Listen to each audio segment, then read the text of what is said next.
her on. Okay, so I'm going to right now let you guys get started. Let's introduce you. Okay, Dawn, go ahead. Take it away. Introduce yourself. And so I guess I am your impromptu moderator. My name is Dawn. I am Dawn Yamazi from Illumination Entertainment. We're the creators of Despicable Me, Minions Rise of Gru, which is coming out hopefully this summer, and Sing 2, we hope to come out by holiday 2021. So we welcome this distinguished, eclectic panel of professionals in business. And I will start with you, Nyena, if you could introduce yourself and what you do. Hi, everyone. I'm Nyena Drake. I am an Emmy Award-winning TV producer and writer. I also am a director at the Emma Bowen Foundation, where we have over 75 media and tech partners around the country, including HBO, NBC, CBS, NFL, to name a few. And we help place minorities in media and tech companies around the country. We have an amazing paid internship program, as well as our All Multicultural Media Professionals Network that is for those who have graduated college and are looking for full-time, part-time, or freelance work in the business. And I am the director of the AMP Network. So yes, I talk to people all day and help them stay working in the business. Fantastic. Conrad, we'll go to you. Thanks, Dawn. This is like a homecoming. So for everyone paying attention and watching out there, hold on to your seats, buckle up. This is going to be something special. You have a lot of, this is like all-stars. So I'm Conrad Montgomery, Vice President, current animation over at Nickelodeon. Been on board for 4 months, ready to take over the world. Excellent, Conrad. Good to see you. And Neil, this is my first time meeting you, but welcome to the panel. Thank you. Great to be here. I'm Neil Wade. I'm a manager in the current series department alongside Conrad. So I've been lucky enough to work with and learn from and gain a lot of insight from working with another Black exec at a major studio. So yeah, really happy to be here. I've been at Nickelodeon on and off for about 12 years. And I've learned a lot and hope I can pass some of that on today. Camille, we'll round out the Nickelodeon lineup. You're all across the middle in my view. Hello. Hi, Dawn. Good to see you. Hi, Hello. Camille. So my name is Camille Eden, and I am Vice President of Recruitment, Talent Development, and Outreach at Nickelodeon Animation Studio. And I just celebrated my 1-year anniversary. And like Conrad said, this is like a homecoming because, you know, get to see all these amazing people and meet some new ones too. So super excited to be here.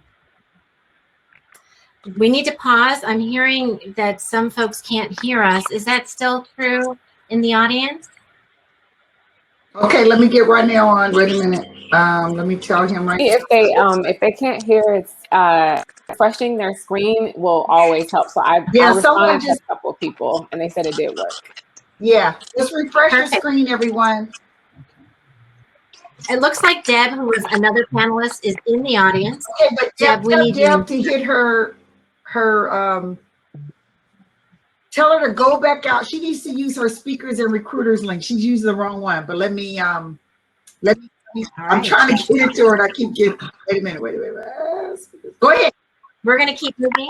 Go ahead. We're going to keep moving, Dr. Price. Hey, Mario, do you want to do your introduction and tell us who you are, what you do? And sure. My name is Mario Prince. I'm a music lover and also Senior Director of Creative Services at CSAC, Performing Rights Organization.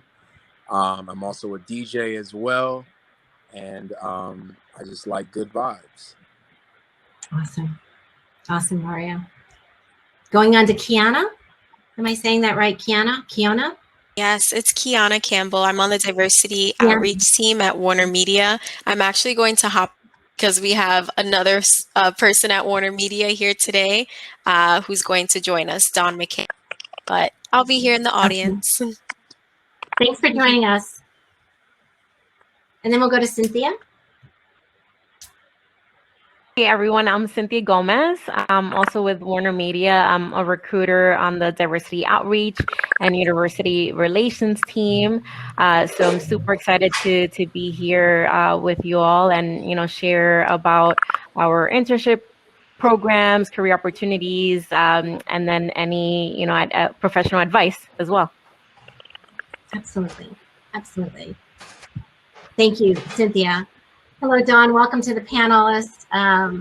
We would love to hear a little bit about you and your company. Hi, great. Thank you. So happy to be here. My name's Dawn McKay. I'm based in New York, and I'm on the diversity outreach team at Warner Media, and I support coordination. Fantastic. Fantastic. And Deb Stone, welcome aboard from Blue Sky Studios. Yes. Hi. Can you hear me? Okay. All good. I made it. Thank you. So yeah, I'm from the Director of Recruiting and Talent Development over at Blue Sky, and I'm excited to be part of this panel. Was there any other part I was supposed to answer, or is that it? All good. That is all good. Now, many of you mentioned that you hire talent and that it's important. So I throw out to you, what are you looking for currently in your companies? And what advice do you have to high school, recent college, any information that you can share? I'll take a show of hands of who wants to go first. Go, Camille. I'll tag team this with you, Neil. Nickelodeon is a pretty eclectic company, and we look for funny, we look for smart, we look for creative. We don't really, there is a style, but there isn't a style, if that makes sense. And so we're open to all types of art, and you have to bring your A game, you have to bring your creativity, and you have to bring your authentic self. We really stand behind our message of kids comes first. And, we produce content for kids and families. So, that is key. And we're looking for people who have a passion for creating content. As you can see, we've got a lot of diversity in the leadership roles now. We want to bring in people, BIPOC talent and, voices of color and different voices. And Neil, if you want to jump in, and I know there was a part 2 to the question about high school. Just any advice, yeah. Yeah, I mean, if you have that passion early on, keep at it, keep going, explore that passion, and just, the internet is such a great tool. Like, we didn't have it coming up, but, you have everything that you would need at your fingertip. You can do mentoring. You have programs just like this, conversations, talks. You can meet up with people. So, really follow your passion, but use this technology to help get you there and connect, to the either resources or people who can help you along the way. And I'll hand it over to Neil if you wanted to add. Oh, well, gosh, you kind of nailed all the nuts and bolts. I guess the question was kind of like what you kind of need and what we look for. What I like to say to people coming into it is just don't cut off too much of yourself coming into this. I think especially now, there's this opportunity where when you are coming into a team of any sort, you are bringing so much to the table at this point. You've been chosen because of what you have and the experience you bring. So don't feel like you have to not be yourself or lose a part of yourself to enter into an industry. We should always remember professionalism, and there are things you should always observe in that regard, but hold on to who you are and hold on to what makes you special and unique, because that's what we're really looking for. So that's just a little bit I wanted to add on to Camille's spiel. Anyone else? We work with over 75 media and tech partners, and I know everyone is looking for great talent. So at this point, if you are graduating school. Nina, I'm going to go out and Kiana's going to come back in. So I just want to let you know, can you guys let her in? I'm going out right now and she's waiting to get in. Okay, let me see. Hold on. Okay, there we go. All right. So if you are still in school, I would encourage you to apply for internships. Absolutely. Make sure that you are getting your letters of recommendation together, that you are getting your skills up, take classes, take extra training, learn specific programs, learn how to use Excel, learn how to use PowerPoint pages, platforms across different computer systems. Know how to do that, know how to be a resource into any company that you step into, because that's going to be the value, additional value, in addition to why they're hiring, that'll bring you and keep you there. So I would just encourage you all to take this time. If you have any downtime at home, make sure that you are upping your skills, taking extra classes and doing all that stuff, applying for as many internships as possible. The internship pool is open again. I know it was closed for a little bit when people were trying to figure out how to navigate the whole new way of working, but it is back open, and so are jobs. And great companies are looking for great people. And if you have those skills that they're looking for, make sure your resume is up to par, make sure your LinkedIn is up to par, that they mirror each other, that you're not missing things on one or the other, and that you're tailoring your resume specifically to the roles you are applying for. Do not send the same resume to everyone. We know what you're doing. So make sure that you are taking the time to do those things, and don't be afraid to reach out on LinkedIn to a professional that could possibly help you gain insight. And I think everyone's online now, and it gives you even more accessibility to be able to speak with people who you didn't have access to before. So get a clear, concise welcome note ready. Do not send a long essay to someone, but a clear, concise note to someone saying hello, who you are, what you can offer, and ask to help. Lead with help. Do not just ask to take, lead with help. Offer to help them with something, anything. Everybody needs help. So I would just encourage you all to do those things. And no matter what company it is, I'm sure they would welcome the help and the skills that you can bring to the table. Thank you, Nyena. Hey, for the audience, if you have any questions specifically for the panelists, please put them in the chat. We all can see the chat, and we will, one of us will monitor the Q&A, but I'll proceed on. Anyone else want to add? Cynthia or Dawn, would you like to add to that? In terms of opportunities, I know you mentioned in terms of opportunities for, especially for college students, you know, we have our internship program as well, which ranges across different business functions, such as business support, such as corporate communications, creative and content, news and sports, revenue and distribution, technology. And of course, across our different brands. So HBO Max, Warner Brothers, to mention a few of our power brands. We actually will drop our link to our talent community, where you could definitely join. And then you'll also have an opportunity to see our hot jobs there too, for internships, which will be closing soon for the summer, definitely by next week. So definitely take a look at those, and then also full-time like entry-level roles. So definitely take a look at that website. And then in terms of professional advice, something that I would recommend is to really align your personal values with the company's values as well, because I strongly believe that once you're in alignment with your values, what's important to you, and the company's values as well, you're able to bring your full authentic self and be engaged and excited to be able to support the business and moving forward with different innovative ideas as well. So that's always something that I recommend, aligning your personal values with the company's values. That makes a total lot of sense. We are getting questions in the chat, so that's awesome. Anybody else want to add? Dawn, would you like to add? And Deb, I don't know if you're still with us. Yes, for sure. Everything Cynthia went over was great. I definitely think that when applying, kind of looking at those job descriptions and, you know, matching it to your resume, because we use ATS systems, so they're applicant tracking systems that will pick up on those keywords and job descriptions. So really matching those and getting those buzzwords in so that your resume is really getting shown to the recruiters and sourcers. I think that's kind of what Nyena was saying. Grace, I saw your question there, where you can, you know, not send the exact same resume to every job. Maybe have a couple different options. Like if you have one for marketing, you kind of have it geared towards that.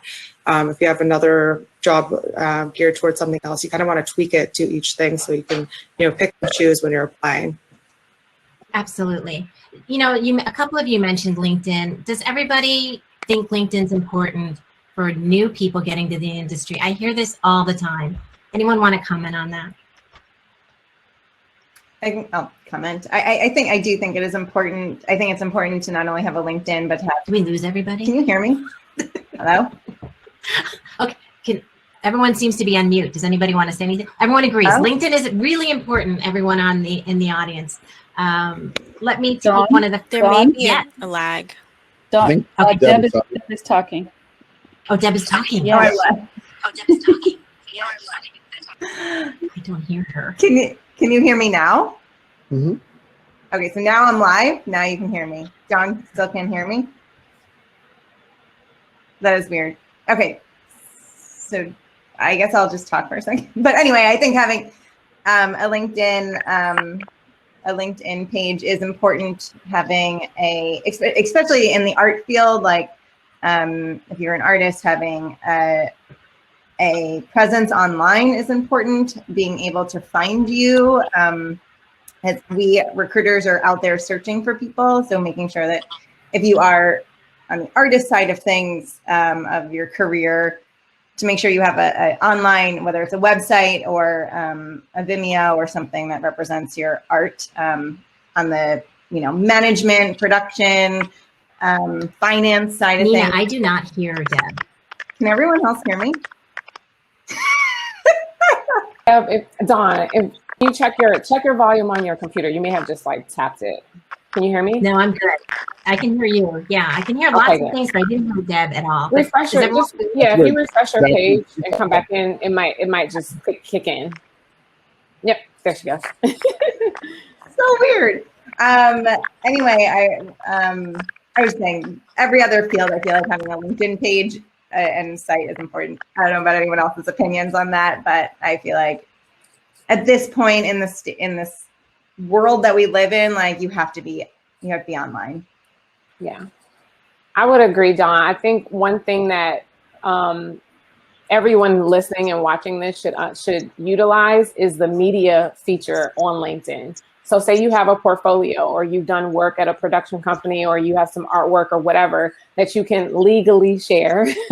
Everything should not be shared, but if you can absolutely share it, you should utilize the media feature within each job description so they can see the actual work that you've done versus listing what your responsibilities were. And in addition to not just listing the responsibilities, like give specific data to show the results that you have provided at that company or whatever you did at that position. But add your portfolio to your LinkedIn profile so that we don't have to ask for that. That should be easily accessible. Make it easy for people to work with you. Like, I think all of the recruiters on this call or anyone in hiring is very busy and there's a lot of applicants. Like Dawn was mentioning, the applicant tracking systems, you guys have to be mindful that you have to pass the computer before you can get to a human. And if you have a resume that is quite templated, that has like color blocking and photos and different fonts all over it, you're not going to even make it past the software that scans your resume properly. So make sure that you're using a very standard resume, and Dawn or whomever can like jump in this like specifically as to how you can get through the applicant tracking system. But make sure you have a basic 12 font Times New Roman, black, white, lined up resume to submit to those portals. But if you want to present your creative resume, once you get an interview or send it directly to a person to their email, that's fine. So have two, one for the applicant tracking bypass systems, and then one that's beautiful that you can show your creative side. I missed all of that, but I've never been on a panel with another Dawn. So I'm just going to say that there's this hook on the other Dawn. Did anybody want to add to that? Or can we go to the first question by Alexi Poshi, who said, does it matter your major for certain fields? Anybody want to answer that question? Go ahead, Neil, take it. Talk, so you guys might hear a lot from me. I would say, at least in my experience with animation, when it comes to a lot of the creative and artistic roles, it is important that we see that you have studied, design and storyboarding and things in animation. So I think, but it doesn't necessarily have to be school. I'll say that the key is having that experience. But yeah, it does help if you see, oh, this artist did major in art, or this designer did major in some sort of visuals. So that's helpful. I would say when it comes to, I'm working in this executive space, it is a little more flexible. Camille can definitely correct me if I'm wrong. But, when I've worked with interns in the past, we've had interns from all across the spectrum with all kinds of backgrounds, business, artistic, some things that even like in the more fitness athletic realms. But, you know, when they show up and kind of how they present, you know, it really comes down to how you present yourself in the application process. If you were the captain of your football team and you're coming in for a leadership role, those leadership skills, that's something we'll look at and recognize, oh, well, you know how to get a group of people together. That's a skill that's very valuable in production, for example. So I will never say that it doesn't matter, but you take into consideration how those skills or what your major, how that will position you for the position you're looking at. I'll leave it at that. I don't know if anyone else wants to chime in.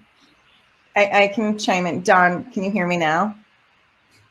Yes.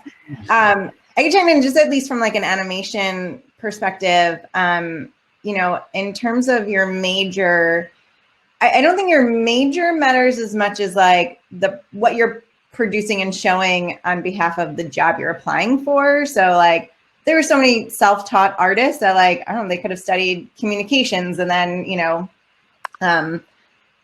became, you know, a visual development artist and on their own. And so the major doesn't matter if their portfolio is showing that they can produce the work. The other thing I wanted to say too is that, you know, just in animation, we don't always look for artists, right? Like there's finance and there's admin, there's HR, there's, you know, other roles in the animation industry that you don't have to be, you know, an animator or a story artist to get a job in animation. There's other positions along the way, editing, things like that, that might suit you better. So make sure you're also kind of figuring out what your role, what your correct role is for yourself, and then trying to find that position within different companies. I agree with you, Deb, and with Neo as well. Thinking about my own career, like I didn't grow up, or actually no one grows up thinking, oh, I want to be a recruiter. That is not true. Let me know of anyone who was like, oh, I want to be a recruiter when I grow up. That is so not true. So it is not something that you have to study recruitment or HR. For me, it was simply leveraging my passion with connecting people to folks and helping them find a voice and land their dream job. But then also connecting my transferable skills. Since for me, I had no background in recruitment prior to this. It was more so in the nonprofit and higher education space. And I studied marketing. So I definitely think, as you all mentioned, the courses, the self-made, and being able to just speak towards your skills is what's really important in looking for an opportunity.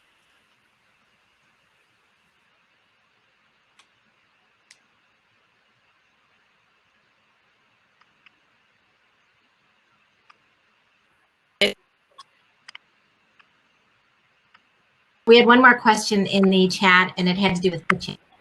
So directed at Nickelodeon, but for in general, how do people pitch? What's the best way for aspiring writers, creators to connect in the industry? I'll just use it as a blanket, and if you want to talk about your respective companies, that's great. Actually, I'm going to put, this is what we do. I'm going to put Neil on the spot, and I'm happy to back clean up. But I'll say this, because Neil he's a fantastic executive. He comes from a varied background, which I'm sure at given time he can speak to that as well. And he's also in the middle of pitching a series, so he has absolutely the right person to go through. But to be authentic, I would say to have a voice. If you're a fan of the medium, if it's live action, if it's limited series, if it's a short, if it's a movie, if it's something for the kids space or the bridge shows or a learning show, you don't have to always have a hook, but you want something that's going to have legs, something that's going to break through, something that excites you. If your turn of thought is to, wow, I want to make money, you know, who doesn't? I want to make money too. If you want a modicum of fame, like that's fine too. But when someone is pitching a show and they're telling you what your pipeline is, what's on air and what's not hitting, and this is what you need, like that authentically, that's not really coming across as something that you're passionate about. So I'm going to make sure I'm bringing this full circle to something that Camille and I have talked about very recently. And, you know, it goes back to, you know, what you're pitching yourself. You know, it's like your resume. It's like having a LinkedIn account. What is it about you, your voice, or this show, or this character that you want to express? What is interesting about that? Why are you passionate about this character or this world? And through that, you contact a person like myself or Neil. We don't take unsolicited material, so you should just come in with like War and Peace and say, here you go. But absolutely make sure that you are figuring out what the right channels are. We can certainly double back on that. But this is where I pass the baton to Neil, since he's absolutely in the thick of it. You got me, Conrad. But yes, no, of course, everything Conrad said is correct. So in terms of like just actually making that connection, LinkedIn, y'all, like, I mean, I wanted to co-sign on so much that LinkedIn, find out who the development people are at the company you're looking at. Another thing I will say is, like, when you're pitching, think about, you take a lot of time and really consider who you're pitching to. The way I pitch to Nickelodeon would not be what I pitch to Netflix, for example, would not be what I pitch to Disney. They're very different. Look at the content that these companies are producing, and you can see there's a difference. And speaking of Nickelodeon, comedy is king. So don't come to Nickelodeon with your dark and dreary story of, you know, loss and misfortune, because that's just not, there's not quite that space at Nickelodeon. That's not quite what we do. But also finding your story. This is hard to say, because I mean, this doesn't mean that you should change your story or take it out, but really understand the bones of your story and know where it needs to be, you know? And then, and so back to, you know, what Conrad said, I will double down. It is all about you. Everything, like in the pitch itself, talk about why your character always wears blue shoes, you know, and there should be a reason for that. Talk about why the best friend and the character get along. Understand that friendship. Understand why these things are important to you, why your character will or will not cross certain lines. Those are based in your own values. And even if the character is in contrast to you personality-wise, it's still, all this that you're bringing is something that came out of you. And that is, even beyond a pitch, anytime you come into a company, it's you that they want. It's you that you are, I don't like using the word selling, it's you that you're putting forward. So just remember, this is your product. What is it you're trying to say to the world? What's the message you're trying to put out there? Is there a place that they can connect to you? Should they go through certain portals? Like, is there a process to connect to you if they want to pitch something? LinkedIn. I mean, all right. Don't put your content on there. Just reach out to you, right? Just say, hey, I have an idea. How do I do this, right? What's that process for people on the on the No, that's great. It starts with a conversation. It really is a conversation. And like, a lot of times, you know, people will approach me about having a pitch, and the conversation I have is like, my first question is like, okay, tell me about you. Like, where did you come from? Why are you here? Why are you interested in actually creating something like this? Why do you want to have a show? And all that will make your story in the pitch mean so much more and be so much more substantial. I'll care about it more because I know that this guy or this girl that I think is cool has this awesome idea, versus like, this jerk I met has a cool idea, but I never want to talk to them ever again. That really happens. So be aware of how you're presenting yourself. And it really is you that we are paying attention to and that we're looking for. Hope that answered the question. Yeah. I think so. Oh, I'm sorry. If I could just close it out with the bookend. Again, Neil is giving you the absolute talking points and the tools to get it done.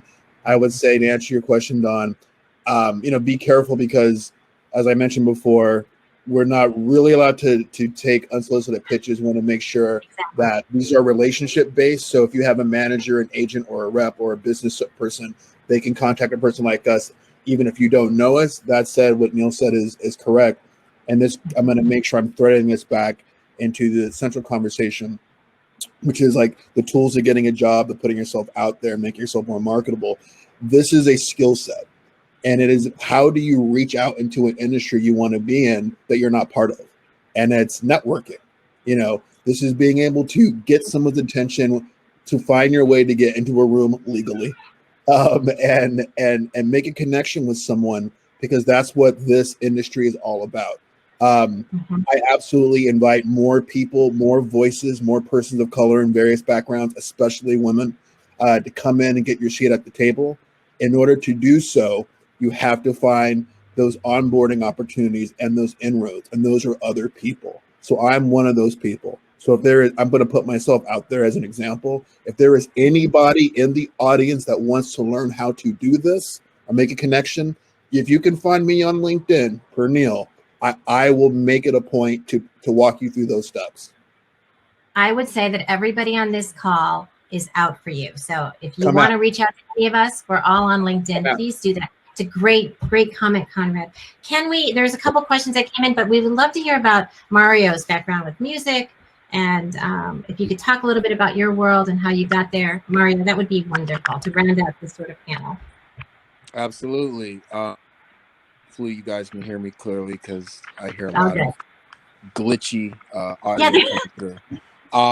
Yeah, I am senior director at CSAC. CSAC is a performing rights organization. For short, we call it PRO.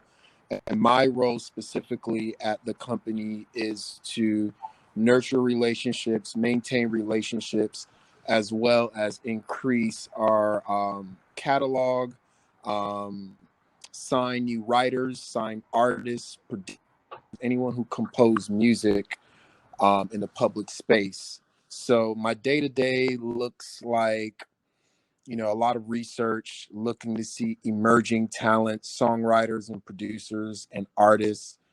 And that ranges anywhere from Spotify, SoundCloud, to YouTube, TikTok, and various DJ pools. So it sounds like I'm not a recruiter in HR per se, but I am so we're always, looking for talent and looking for people who write great songs. Are you kind of like A&R in the old music days? Like you're actually looking for the talent? So you can call it A&R. We also service our clients with just by being a conduit and connecting them to other songwriters. It will also connect them with other music publishers for co-writing opportunities to enhance and expand and their catalogs and their value. So, we have clients on different levels, that don't need that kind of assistance. They're just going on their own. And then there's some that, are a little bit more in the mid-level where they can use somebody in their corner to help, be a part of their team and help elevate them. Hey, audience, this is such a special moment to meet with Mario. If you're really into music, you need to find Mario and make that connection. As Conrad said earlier, the industry is really about connections, and it's about people to people. And this panel is quite elite, and you must connect. There's another question in the audience about high schoolers' interest in entertainment, especially entertainment careers, about editing and video producing. Any advice for high schoolers? Which is an awesome question. I would like to chime in on that because of our internship program. And the goal of our internship program and what makes it so special is it's paid. And two, it is a long-term relationship. So all of our amazing media partners, media and tech partners have agreed to welcome the students in on a consistent basis throughout their educational career with the idea that once they graduate, they will be given a job if there is headcount available. And so if you want to learn how to edit, you want to learn how to produce, you could, be an intern at NBC, or Warner Media is one of our partners as well. So you could be an intern and learn different facets internally of that specific company.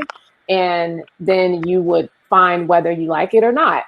And I just, one thing I used to always tell my interns is that in order for you to learn or know whether you clearly want to do something is to actually do it, right? Because we think we want to do so many things, and we actually can. We just can't do them all at once. But if you want to be an editor, start using like iMovie on your phone or your laptop. Like do it for like a specific amount of time. Give yourself a month. I'm going to edit a package a day. I'm going to, do this. I'm going to write every day. Writers write every day. Artists draw every day. Editors edit every day. If you really want to do it, put yourself physically into the space to feel it. And that way you'll know when you get into a real work environment and you have deadlines, because this business, no matter what facet of the business you're in, lives and survives off of deadlines and the bottom line. But you have to be able to deliver quality to those companies within specific deadlines. So you have freedom now to do it at home in your own leisure. But when you get into the office, there's an expectation that you're going to deliver whatever the product is, whether it's a report, presentation, package, story, documentary, whatever, within a specific deadline. So I would just encourage you to get ready for that. If I could follow up on that with Nyena saying spit and fire, everything she said, I would underline that. I want to speak to my own experience as well. So this is where very quickly, this is for the PG-13 section of the audience. I'm going to give you something a little bit different. And I would say, have you ever had a crush? Have you ever fallen in love? Fall in love. That's the best thing, because when you're in love, you're on time, you're early, you're dedicated, your heart's in it, and you mean it. Fall in love with yourself, raise your game and your skill set and your craft, your tools. Fall in love with passion. Something I quote my mom daily. You can't teach passion, but when you're in love, like you cannot wait to be engaged and to move forward in something. And I knew that. I got struck by love on content, creating content, television, videos, video games when I was like 4 or 5 years old, where my mom used to take me around to all the studios and say, this is where they make that, baby. This is where they make that. This is Disney. This is Warner Brothers. Like, this is Sony. And I was like, you can make this stuff? I got a job. And I dedicated my whole life to that. And so I didn't know anyone. No one gave me like a leg up. I had to go out there and bust my butt, go to the libraries. I'm not that old, so there was some digital stuff going around. So jumping on and doing my homework, but it was with a purpose. And the more I fed this thick skull of mine, the more hungry and thirsty I got. And so, I ran the gamut from, I had 2 or 3 internships every semester, a full-time job, put myself through school, and I still wasn't enough. Working at Good Morning America, working at a shingle company with a deal with Miramax, worked at Lionsgate Films and made movies there, Jump Ship, reinvented myself. That's how I know Don over at Disney. Worked there 6.5, 7 years where I learned my craft. And for the first half of that, doing recruitment, enrichment, and training, jumped back into creative, went over to Cartoon Network for 10 years. And now I'm here at Nick making it happen. And that's falling in love. So fall in love with your future and yourself and go get it. Fantastic, Conrad. And you know what? What you illustrated is that it's not just one job.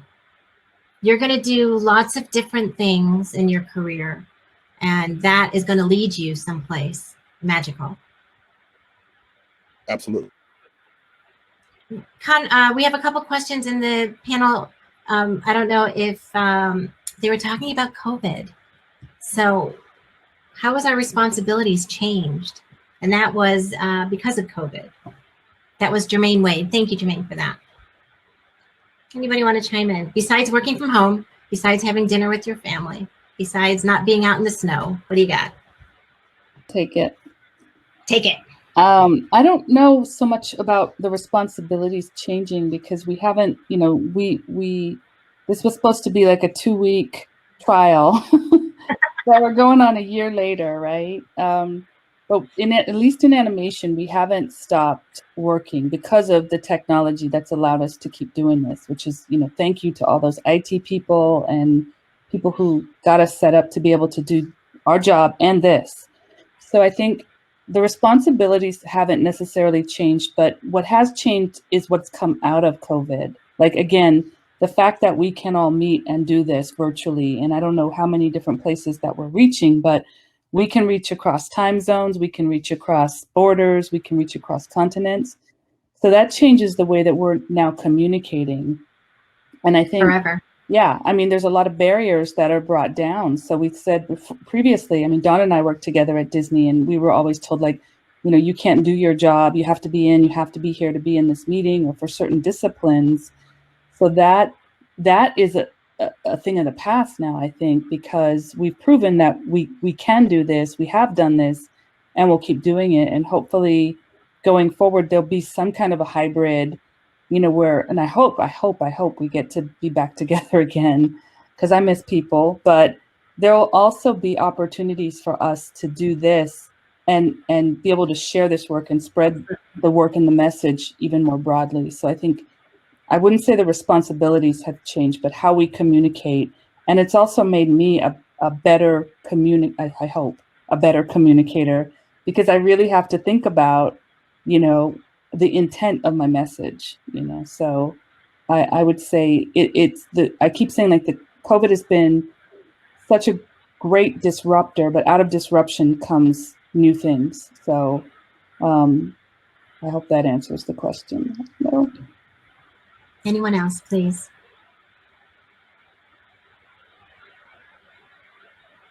Well, I'll speak to the production side and television production, because I've been producing a couple of different shows, Disney Sing-Along for ABC and some Food Network shows, and I'm doing the Golden Globes right now. And I'll say that production has changed because of the health situation. We can't gather in the same spaces, obviously, like we used to. And so we have to pause a lot. Production is slowed down. While some of you guys are just watching some of the shows, you're like, why is my show not back? It's probably because we can't shoot it legally, and within health restrictions, we're not able to be out shooting shows and on set the same way that we were. But as Camille was saying, technology is thankfully allowing us to do some things virtually and within specific limitations. I will say that the consideration for the amount of people on set, the amount of time on set, the type of equipment that we've needed to use, we're now aware of all of those things even more than what we were prior, as to now being able to be limited and still trying to execute great content for everyone. But thank goodness for technology. We're still back creating shows in some spaces. I'm in Los Angeles, and so we can do limited things, but not as much as other cities. So it's changed that a lot. If you guys have noticed, some of your shows are not new, the new season hasn't come out, is because things are on pause. But it's taught us a lot. It's taught us, I think, just in general, within limitations, you learn how to push yourself even further. So while we had everything at our fingertips before, we had no limits. Now we have limits, and we have to be even more creative, even more resourceful, even more strategic on how to give you guys great content and create. So it's helped us, and it's also changed us, I think, for the better. Anyone else want to chime in there? Or we can go to the next question, which is, when did you first realize you have a passion for what you do? And this is from Kamarli. So we could start with Mario, because Mario, there was another question for you to talk about who your favorite DJ is. Okay. Well, my passion for what I do now just started for the love of music. My dad played music all my life growing up, specifically music, because we're Panamanian. And just out of that love of the music that he shared with me, you know, he played his music very loud in the house. He said he played it loud so he can hear all the instruments. And I find myself doing the very same thing every day. He's playing my music very loud. But that developed me being a DJ, wanting to spin. And then that carried me wanting to produce and make beats and get my beats to artists at record labels while I was in college in New York at St. John's University. And then I wanted to know, who are the gatekeepers, who are the individuals who stand between, you know, people like me, the aspiring producers, and the artists. Like, who are those individuals? And those individuals are the A&Rs. They are the ones who oversee an artist project for the most part, budget-wise, creatively, etc. Just, it really depends on the artist and how involved they are in their own creativity. but that's what really led me to this position. And I started out in radio back in college. You know, I worked at iHeartRadio. I did call-ins for JoJo on the radio. I was still DJing at that time. I moved on to K-Day 93.5 FM, which is the first hip hop formatted station really in the country. And I ran the promotions department there. And then that led to me going to Universal Music Publishing because I felt radio, terrestrial radio specifically, was like kind of on its way out at that time. And streaming was just introduced. So I said, let me familiarize myself and let me gain some knowledge in the music publishing world, because publishing is a value, music publishing specifically. So again, I worked in the film and TV department, specifically licensing music from Universal Music Publishing catalog. Amazing. I stayed there for about Sorry? I said amazing, amazing. Yeah. So, you know, and then that led to the job at CSAC. And for those who don't know what a PRO is, it's a performing rights organization. And a PRO represents songwriters, which are the beat makers, producers, songwriters, lyric melody, and they represent music publishers. And every time a song is played on the radio, is streamed, YouTube, whether on TV, that writer, that music publisher is owed royalties, performance royalty, and that is paid by the performing rights organization. So venues, radio stations, TV broadcasters, they pay blanket fee licenses to the PROs, and then the PROs monitor the activity of songwriters and publishers of their works, their songs, and pay them accordingly. So there's a lot of little layers to that, but in a nutshell, that's what a PRO does. And again, there's many jobs behind the scenes in the music business. Like there's many roles such as the label A&Rs, music publishers, the PROs, agencies. They all play a vital role behind the scene for all the favorite songs that we listen to every day. So to all the young students and the youth out there, you know, if you want to be an artist, a producer, or a writer, that's great. But there are many opportunities behind the scenes. What makes that song, what makes that artist. So I just have one of those jobs that plays in that big ecosystem.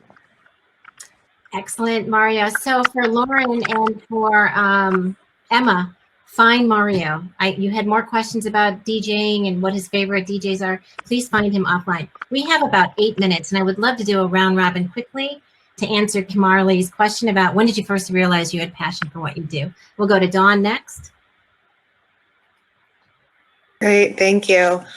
I'm honestly still pretty, going on my career path, but I feel like it definitely started when I was younger. I had a passion for just knowing I wanted to help people. I know what that would turn into for sure. I took a lot of sociology and psychology classes in university, and I kind of explored what I really wanted to do. And I had a passion for diversity and inclusion. I'm actually from Canada and I'm Native American. And growing up and seeing, the lack of opportunities for Aboriginal and Métis people in Canada is just kind of what drove me, and seeing a lot of intergenerational trauma and things serves really had that passion of, wanting to help, my own community and just work in diversity in general. So I actually first got a summer job working just because I'm as an assistant, and that's kind of how I got experience within the office. And then I've always wanted to move to New York, so I decided to just pack my bags, save money for the summer, and come here with like 2 suitcases, sold everything. Was living on savings for some time, and I first got into ad tech by going through an agency that got me a temporary position. And as I was working ad tech, I was like, oh my God, like I worked in such corporate environments before, and I just loved the technology environment and how they're so open and just everyone was treated like equals and counterparts. It was just great. And I ended up applying for a people operations coordinator role in HR, which was in talent acquisition. And from there, I moved into Warner Media and diversity and inclusion. So I'm learning so much more, and I'm definitely still on that path, but it's just been a great opportunity and I love it so much. And I know I just have a lot more to learn and a lot further to go. You all on the panel, we have the opportunity to go over 15 minutes. Are you all okay with that? Okay, so let's keep going to Cynthia. If you could talk about the passion that got you to where you are, and hopefully we'll get everybody in before we walk out. Yeah, so yeah, I mean, I similar sentiment to Kiana in terms of I didn't know I wanted to be a recruiter. That was definitely not on my list early on, but I definitely knew I wanted to help people, to Don's point as well. So I always had a connection with helping, and I ended up pursuing sociology in college, also taking courses, of course, poli-sci, and that's when I made that connection. And my first internship was actually in diversity and inclusion and recruitment, and at Avon. So it was like in consumer products, so completely different. But still, that's when I definitely connected with that passion of helping people. Excellent. Before I continue, if all of you can put your LinkedIn or your Insta or your email in the chat so people can connect with us, that would be great, and they can copy and paste. Neil, we'll go to you, then Kiana, and then Conrad. Okay, sorry.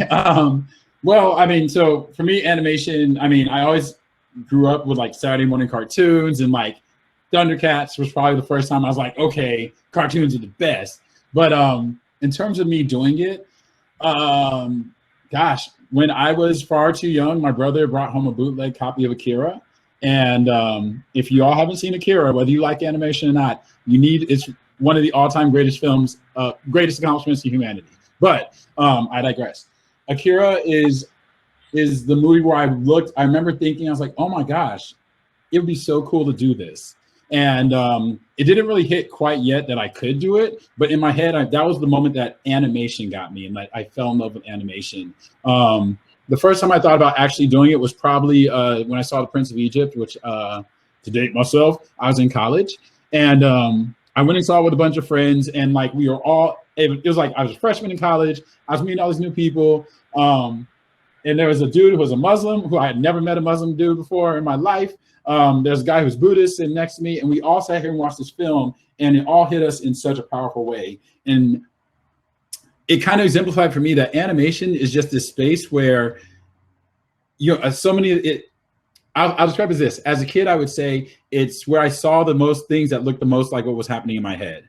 It was where the possibilities were like you were breaking out of all these boundaries and all these limitations.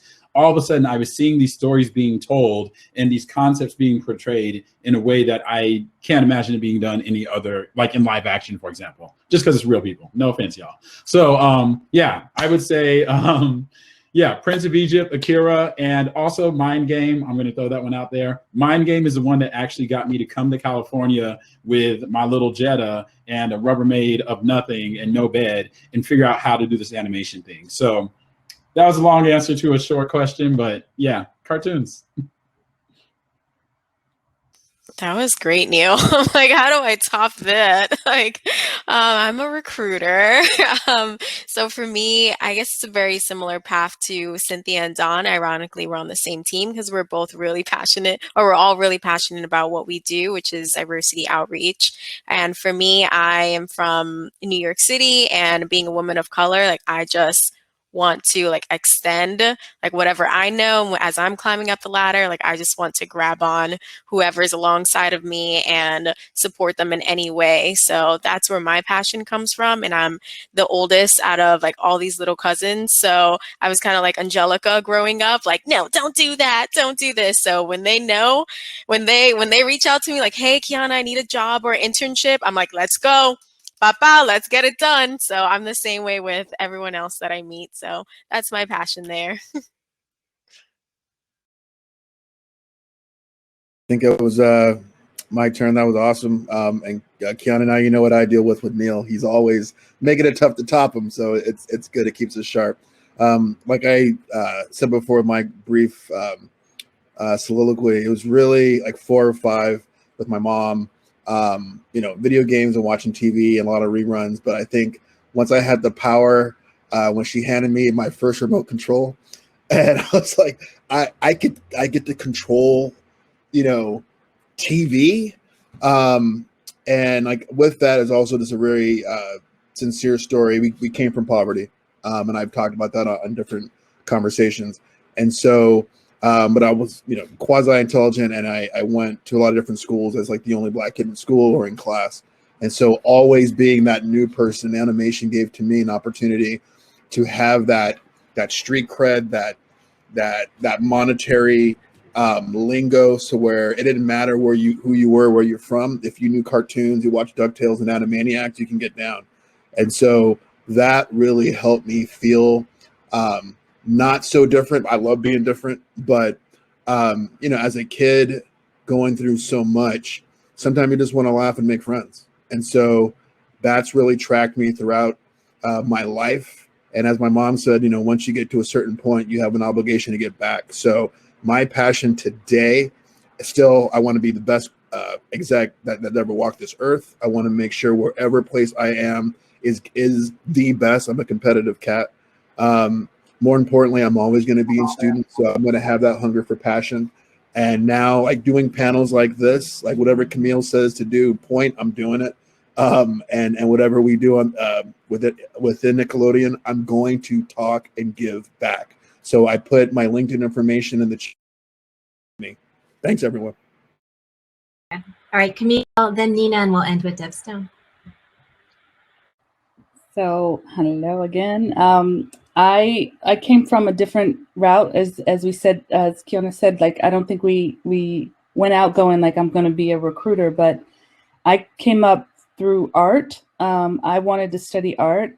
Like Conrad, we grew up not having money. My mom is from Central America, so she immigrated here. And, art was never thought of as a career path when you come from a developing country. And she wanted me to be in business, but my mind didn't speak business in that sense. I wanted to create. And, so when I was in school, I studied a class where we had, it was called Inter-Arts. And in that class, it was like a mix of film and art. And that was like the first time where the whole school had like one computer for animation. But I saw it and we tried it and I was like, what is this? And, my start after college was in visual effects, because that was, the first job I could get in the industry. And I was in production, and in production, I wasn't doing art, but I got to work alongside all these amazing artists doing, making things out of nothing, going in the model shop and seeing them build things. And it fed, that artistic side of me. And I did production for a while, but, I didn't see a lot of people who look like me at all in the industry. And, I realized I didn't want to keep doing production. And I was like, what else can I do? And it was a guy named Stan Szymanski who I interviewed with at Sony, who said, have you ever thought about recruiting? And I was like, I don't know HR. I don't get it. And, he was like, well, let's give it a try. And that was in 2005 when I started doing recruiting. And the first 3 weeks were horrible because I didn't get it, but I used all those skills that I learned in production. And it was at that moment that I realized I could do this and I could help people and I could look for people who look like me or who were different and work with them. So again, just like Kiana said, it's like, if you want to do this, it's like, let's go, and I say, we're going to kick the door down and I'm going to keep bringing people through the door. I'm going to keep my foot in the door and just keep bringing people through and, try to match them up with their passion. So my passion is in other people's passion.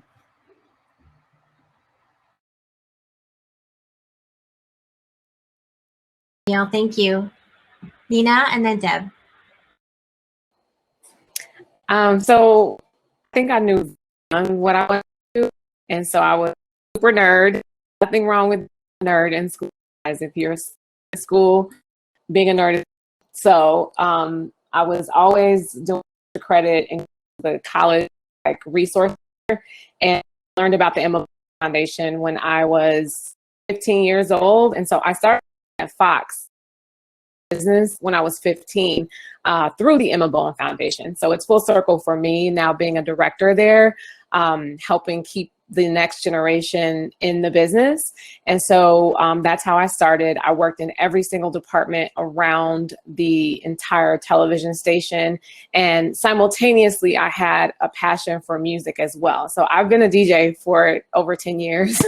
I don't talk about that much, but it just, you know, I'm multifaceted in that way. And so I try not to blend them over, because the journey for both has been very different and interesting as an entrepreneur and a DJ versus a television producer working inside of networks. And so I started working in television when I was 15, and I started working in music when I was 18. And I was a marketing and PR director at a local record label in Chicago, which is where I'm from, and helped place artists at different shows, opening up for major acts at venues like the House of Blues and different major shows. And then from there, did a couple different road management positions for different artists, but I was simultaneously working in music and in television. So I'd be at Fox booking shows on this phone, and on the other phone, I'm doing contracts for the artists that I'm road managing with William Morris, right? Like, so I'm like two people at once. And so I don't recommend that way of doing it for everyone. I say that I was just, time management was just something I caught on too quickly. If you can figure that out now, it's going to help you in the long game.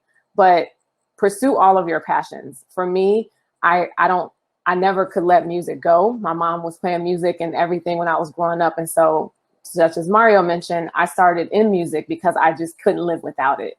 I fell in love, like Conrad said, I couldn't live without it. So I had to pursue a career in music, which has been successful. And I've worked with brands such as Nike, Rolls-Royce, Jordan Brand, you name it. Been on TV shows DJing, and a lot of other ways, but also simultaneously producing network television shows. And so my passions were early. I recognized them early. I capitalized off of them early. I made connections, built relationships early.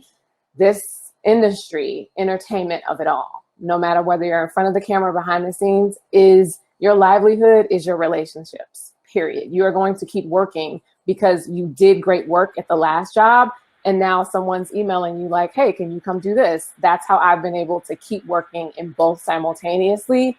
And the work I do with the foundation is just because I don't do this in vain. I don't feel like I was blessed in this manner in vain. I want to leave something for you all, for the next generation of creatives and geniuses, and share my information. I don't want to keep it to myself. None of us do on this panel. We're here because we want to see you do great things and go beyond even what we've done.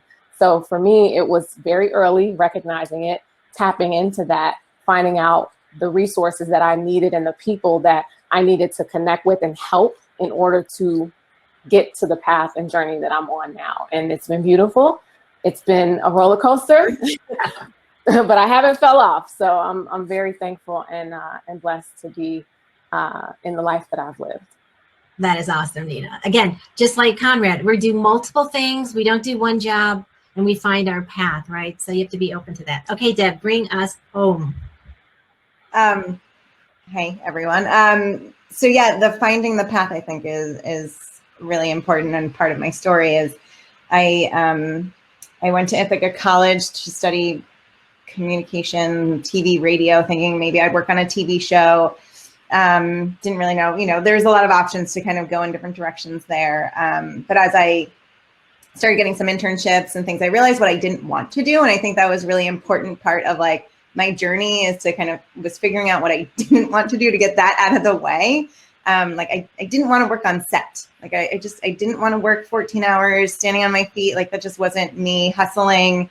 So I knew I wanted more of an office job. And I went through their program to go out to LA for a semester, and got a great opportunity to intern at a couple of different places actually during that semester, and realized that maybe my path should start at a talent agency, because I thought that was a great way to really learn about the industry in general and become an assistant and just get those like basic foundational skills on my resume. And then after a year and a half of being at a talent agency, I was like, okay, I don't want to work with actors. I know that much. So, okay, so what's next? And I got my resume over, which through also like your networks. And one of the things I always tell to students is like, be so humble and kind and gracious to everyone you meet, because your network is the most important thing to you in your future and your career. And so through my network, a friend of mine got my resume over to Disney. Through that, I interviewed with a few different people, interviewed with Dawn, ended up as her assistant. And at that point is when I really fell in love with recruiting and the animation industry, and felt like I really found where I belonged. But it took me, a few years and different trials to get there. And I don't regret any different path I went down, because it taught me that I didn't want to do those other things. When I did find what I was most passionate about, it made it even better for me. And so here I am 15 years later, still part of the animation family. So it's exciting.